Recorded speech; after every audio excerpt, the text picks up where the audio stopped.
விதவிதமான எண்ணெய்கள்லாம் யூஸ் பண்ணதுனால பிரியாவுக்கு எல்லா முடியும் கொட்டி போச்சு. ஜானகி பிரியாவை மொட்டை தலைன்னு சொல்லி கேலி செஞ்சுக்கிட்டே இருந்தா. பிரியா ஒரு நாளைக்கு ஜானகியையும் மொட்டையாக்கணும்னு யோசிச்சுக்கிட்டே இருந்தா. கொஞ்ச நாளும் போச்சு. அன்னிலேந்து பிரியா வெளியில எங்கேயும் போகாம வீட்டுக்குள்ளேயே அடைஞ்சு கிடந்தா. எல்லாரும் கேலி செய்வாங்கன்னு ரொம்ப வருத்தமாவே இருந்தா. அப்படியே கொஞ்ச நாள் போச்சு. கொஞ்ச நாள் கழிச்சு ஒரு நாள் வருண் வீட்டுக்கு ஒரு பொண்ணை கூட்டிட்டு வந்தான். அத பார்த்த உடனே பிரியா டென்ஷன் ஆயிட்டா. என்னங்க, யார் இந்த பொண்ணு? நான் இந்த பொண்ணை கல்யாணம் பண்ணிக்க போறேன். உன்ன மாதிரி ஒரு மொட்டைத்தலை பொண்ணோட என்னால வாழ முடியாது.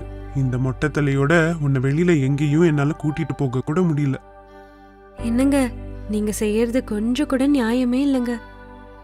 அதெல்லாம் எனக்கு தெரியாது, என் மகனை விட்டுட்டு போயிடு அப்படின்னு சொல்லிட்டு ஜானகி அவ கழுத்தை புடிச்சு வெளியில தள்ளினா. பிரியா கீழே விழுந்த உடனே பெருசா சத்தம் போட்டா.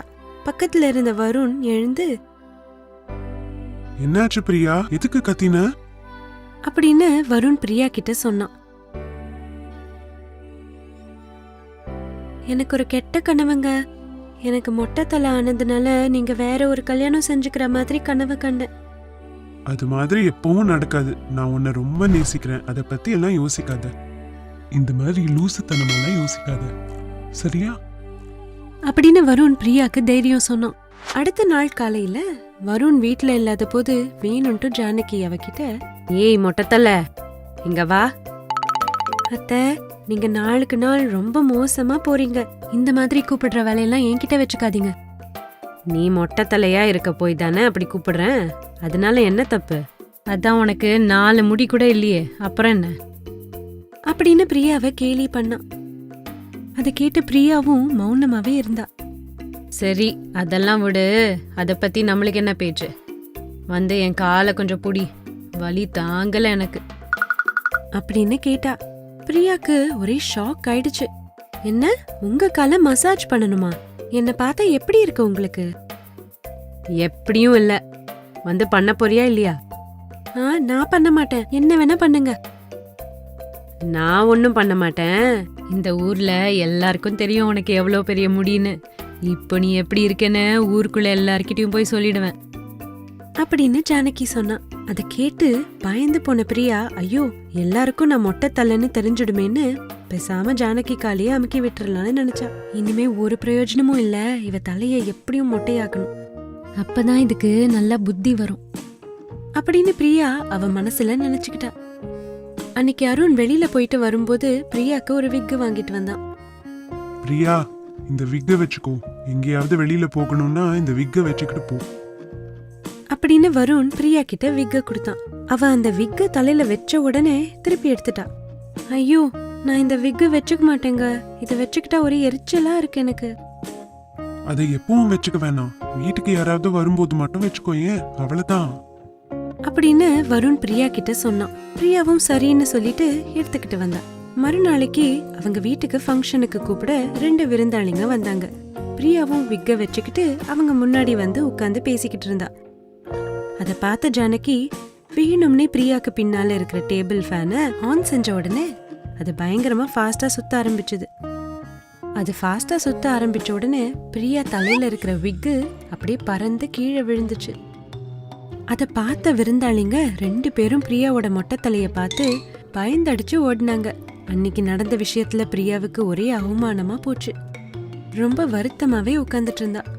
வருண் வீட்டுக்கு வந்த உடனே நடந்த எல்லா விஷயத்தையும் அவன் கிட்ட சொன்னா பிரியா. சரி பிரியா, நாளைக்கு வேணா ஒரு தடவை டாக்டரை பார்த்துலாம் அப்படின்னு சொல்லிட்டு மறுநாள் பிரியா விக்கு வச்சுக்கிட்டு தலைய நல்லா இழுத்து போத்திக்கிட்டு டாக்டர் கிட்ட போனா. சொல்லுமா, என்ன பிரச்சனை உனக்கு அப்படின்னு கேட்ட உடனே பிரியா அவ விக்க கட்டி அந்த மொட்டை தலைய காமிச்சா. அத பார்த்த டாக்டர் அவகிட்ட, நீங்க எந்த ஆயில் யூஸ் பண்ணீங்க? எடுத்துட்டு வந்திருக்கீங்களா? எடுத்துட்டு வந்திருக்கேன் டாக்டர் அப்படின்னு பிரியா வாங்கின எல்லா ஆயில்ஸோட பாட்டிலையும் எடுத்து கொடுத்தான். டாக்டர் எல்லா எண்ணெயும் செக் பண்ணாரு. அதுல இருந்து ஒரு ஆயில் பாட்டில மட்டும் வெளியில எடுத்து, இதோ பாருங்க, இந்த எண்ணெயால தான் உங்க முடியெல்லாம் கொட்டி போச்சு. திரும்பி எப்போ வளரும்னு சொல்ல முடியாதுமா. இந்த விஷயத்துல எந்த டாக்டரும் உங்களுக்கு ஹெல்ப் பண்ண முடியாது அப்படின்னு சொன்னாரு. அதை கேட்டுட்டு கணவனும் மனைவியும் வீட்டுக்கு வந்தாங்க. வருண் வீட்டுல இல்லாத போது வேணும்ட்டு ஜானகி அவகிட்ட, ஏய் மொட்டத்தலை, டாக்டர் என்ன சொன்னாரு? அப்படின்னு கேட்டா. பிரியா கோவமா ஒன்னும் பேசாம அவளோட ரூமுக்கு போனா. டாக்டர் கொடுத்த ஆயில் எடுத்து இதோட ஆயிலோட சேர்க்கணும். நல்லா தேய்ச்சிக்கிட்டோன்னு மொட்டையாகும் பாரு, அப்பதான் இதுக்கு புத்தி வரும். அப்பதான் மனுஷங்களை பத்தியும் தெரியும். நிம்மதியா இருப்பேன் அப்படின்னு பிரியா நினைச்சுக்கிட்டா. அன்னைக்கு ராத்திரி ஜானகி ரூமுக்கு போய் அவங்களோட தேங்காய் எண்ணெய் பாட்டில இருந்து எல்லா எண்ணெயும் கொட்டிட்டு டாக்டர் சொன்ன அந்த எண்ணெய் பாட்டில கொட்டி வச்சா. அந்த விஷயம் தெரியாம ஜானகி எண்ணெய தலைக்கு தடவி படுக்க போயிட்டா. காலையில எழுந்து பெட்ல உட்காந்தா. என்ன இன்னைக்கு என்னமோ வித்தியாசமா இருக்கு அப்படின்னு சொல்லிட்டு தலையில கை வச்சா. அவளுக்கு ஏதோ வித்தியாசமா தெரிஞ்ச உடனே கண்ணாடி முன்னாடி போய் பார்த்தா. அவளுக்கு கூட தலைமுடியெல்லாம் கொட்டி மொட்டையாயி போனத பார்த்து ஷாக் ஆயிட்டா. உடனே அழவும் ஆரம்பிச்சா.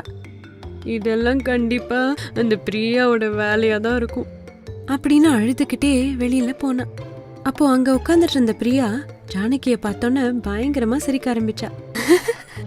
இப்பதான் எனக்கு சந்தோஷமா இருக்கு அப்படின்னு சொல்லிட்டு அவளுக்கு எதுவும் தெரியாத மாதிரியே இருந்தா பிரியா.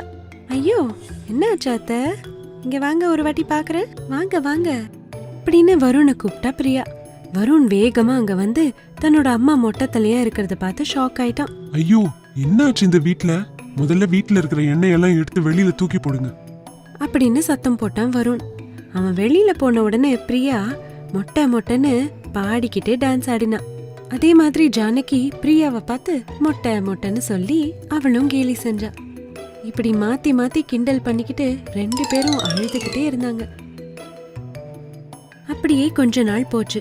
அப்பவும் கொஞ்சம் கூட முடி முளைக்கல 2 பேருக்கும். அவங்களோட மொட்டை தலைய பாத்துக்கிட்டு அவங்க 2 பேரும் கவலைப்பட்டுக்கிட்டே இருந்தாங்க. அப்போ கிட்டத்தட்ட காலையில ஆயிடுச்சு. ஆனா பிரியா மட்டும் இன்னும் படுத்து தூங்கிட்டே இருந்தா. ஹால்ல உட்காந்து காந்தம்மா பேப்பர் படிச்சுக்கிட்டே இருந்தாங்க. ஏய் பிரியா, காலையில விடிஞ்சு எவ்வளவு நேரம் ஆச்சு, இன்னும் தூங்கிக்கிட்டா இருக்க? போய் ஒரு காஃபிய போட்டு கொண்டு வா, என்ன நேரமும் தூக்கம் அப்படின்னு காந்தம்மா சத்தமா கூப்பிட்டாங்க. ஆனா பிரியா அதெல்லாம் காதுலயே வாங்காம சோம்பேறியா தூங்கிட்டு இருந்தா.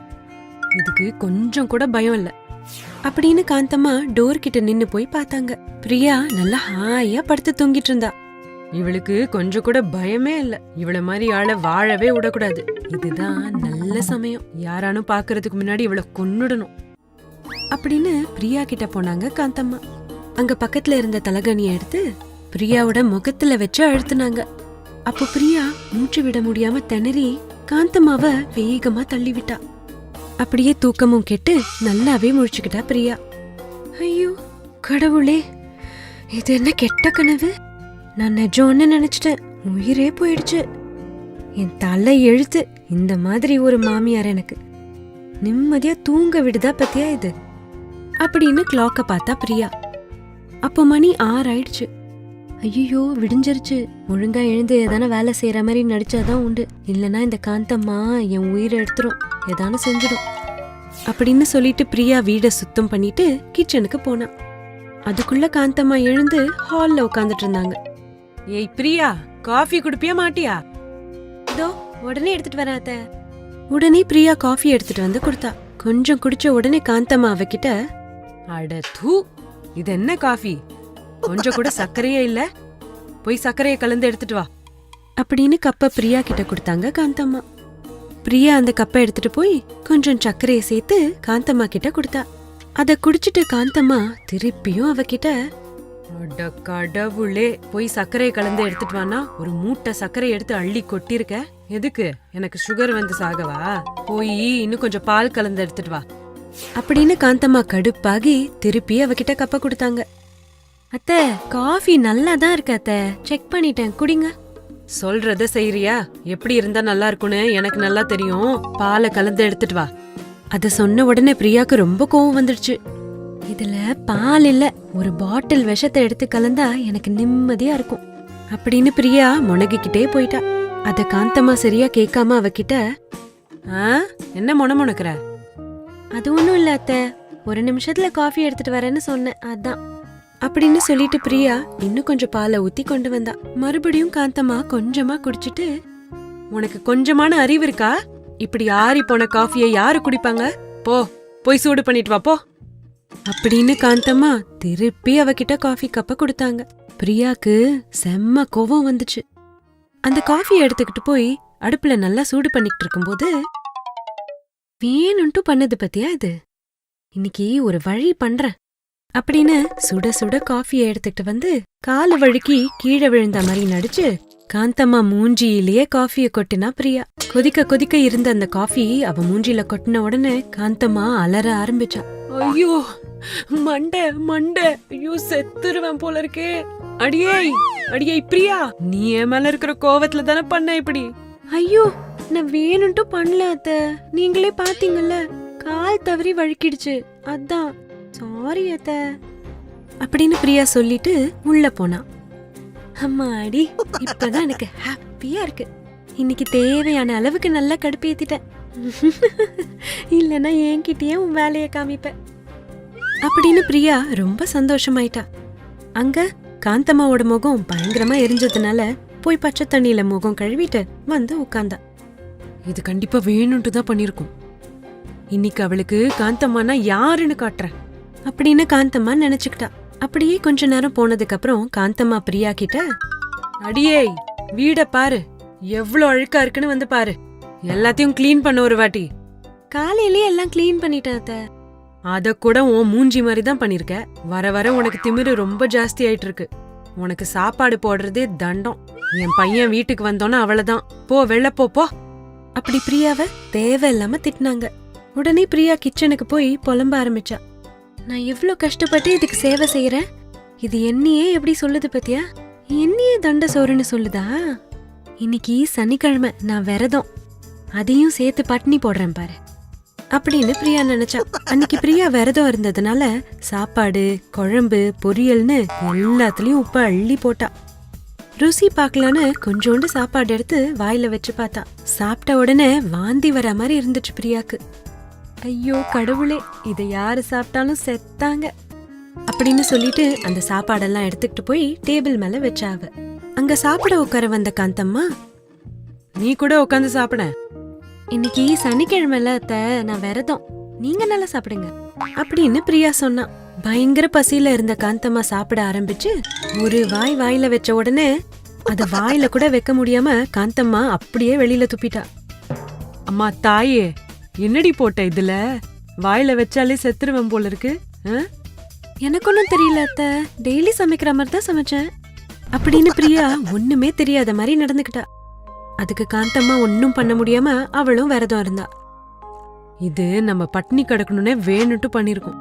இன்னைக்கு மட்டும் ஏதானும் பண்ணி இத பழி வாங்கல, என் பேரு காந்தம்மாவே கிடையாது. இது கொஞ்ச நேரத்துல உள்ள போயிடும். அவ ரூமுக்கு வெளியில எண்ணெய ஊத்துனா நல்லா காலு வழுக்கி கீழே விழும். அப்பவான புத்தி வரட்டும் அப்படின்னு காந்தம்மா நினைச்சா. பிரியா உள்ள போற நேரமா பார்த்து தரையெல்லாம் எண்ணெய ஊத்தி வச்சா காந்தம்மா. பிரியா எப்போ வெளியில வருவா, எண்ணெயில எப்போ கால் வைப்பா அப்படின்னு எதிர்பார்த்துக்கிட்டே இருந்தாங்க காந்தம்மா. கொஞ்ச நேரம் கழிச்சு வாசல்ல ஒருத்தர் பைக்ல வந்தாரு. மேடம், வீட்ல யாரானு இருக்கீங்களா? சென்னையில இருந்து உங்களுக்கு பார்சல் வந்திருக்கு அப்படின்னு வெளியில இருந்து சத்தமா கூப்பிட்டாரு. அத கேட்ட காந்தம்மாவும் பிரியாவும் அவங்களுக்கு தான் பார்சல் வந்திருக்குன்னு நினைச்சுக்கிட்டு கடகடன்னு வெளியில வந்தாங்க. காந்தம்மா எண்ணெய ஊத்தி வச்சத கூட மறந்து போயிட்டு எண்ணெயில காலை வச்சு சர்ன்னு விழுந்தாங்க. வேகமா ஓடி வந்ததுனால பிரியாவும் வழுக்கி விழுந்தா. அத பார்த்து அந்த ஆளுக்கு பயங்கரமா சிரிப்பு வந்தது. தம்பி, அது என் பையன் எனக்காக அமிச்சது, என்கிட்ட கொடு. இல்ல இல்ல, அது என் கணவரு எனக்காக கிஃப்ட் அமிச்சது, என்கிட்டயே கொடு. அந்த பார்சல் எனக்கு தான்னு 2 பேரும் சண்டைய போட்டுக்கிட்டு இருந்தாங்க. அத பார்த்த அந்த ஆளு உடனே, இது வம்பா இருக்கு, நீங்களே பேசி முடிவு பண்ணுங்க, நான் இங்கேயே வச்சுட்டு போறேன் அப்படின்னு அந்த பார்சலை அங்கேயே வச்சுட்டு அவர் கிளம்பி போயிட்டாரு.